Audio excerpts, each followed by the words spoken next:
Hi అండి. Hello నమస్తే. ఈరోజు మనం 2 టమాటాలతో సింపుల్ అండ్ టేస్టీ టొమాటో రసం ఎలా చేయాలో తెలుసుకుందాం. ముందుగా 2 టమాటాలను తీసుకుని శుభ్రంగా కడిగి మీడియం సైజు ముక్కలుగా కట్ చేసుకుని ఒక బౌల్లో వేసుకుని ఒక గ్లాస్ వాటర్ పోసుకుని గ్యాస్ ఆన్ చేసి గ్యాస్ మీద పెట్టాలి. అలా ఒక 5 నిమిషాలు టమాటాలను మగ్గిన తర్వాత గ్యాస్ మీద నుంచి దింపి అందులో ఒక నిమ్మకాయ సైజ్ అంత చింతపండు వేసి పక్కన పెట్టి చల్లారనివ్వండి. ఈలోగా మనం టొమాటో రసంకి తాలింపు పెడదాం. గ్యాస్ ఆన్ చేసి గ్యాస్ మీద ప్యాన్ పెట్టి అందులో 2 టేబుల్ స్పూన్ల నూనె పోసి నూనెను కాగనివ్వాలి.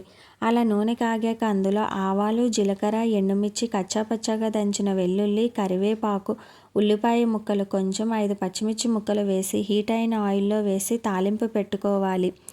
అలా కొంచెం వేగిన తర్వాత అందులో 1 టీ స్పూన్ అల్లం వెల్లుల్లి పేస్ట్ వేసి పచ్చివాసన పోయేలా వేగనివ్వాలి. తర్వాత అందులో చింతపండు, టమాటా, ఉడకపెట్టిన నీటిని బాగా పిసికి వేరొక బౌల్లోకి తీసుకోవాలి. ఇలా తీసుకున్న నీటిని తాలింపు పెట్టిన ప్యాన్లో పోసుకోవాలి. తర్వాత అందులో ఇంకో 2-3 గ్లాసుల వాటర్ పోసుకుని అందులో రుచికి సరిపడా సాల్ట్, కారం 1/2 టేబుల్ స్పూన్, మిరియాల పొడి 1 టీ స్పూన్, జీలకర్ర పొడి 1 టీ స్పూన్, రసం పౌడర్ 1 టేబుల్ స్పూన్, పసుపు 1 టీ స్పూన్ వేసుకుని ఒక 5 నిమిషాలు మరగనివ్వాలి. తర్వాత అందులో 1 టీ స్పూన్ బెల్లం వేసుకోండి.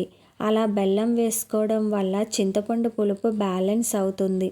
తర్వాత అందులో కొంచెం కొత్తిమీర వేసి 1 నిమిషం మరగనిచ్చి గ్యాస్ ఆఫ్ చేయడమే.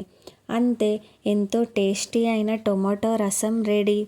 ఇంకెందుకండి ఆలస్యం, మీరు కూడా ఒకసారి ట్రై చేసి చెప్పండి ఎలా ఉందో. Thank you.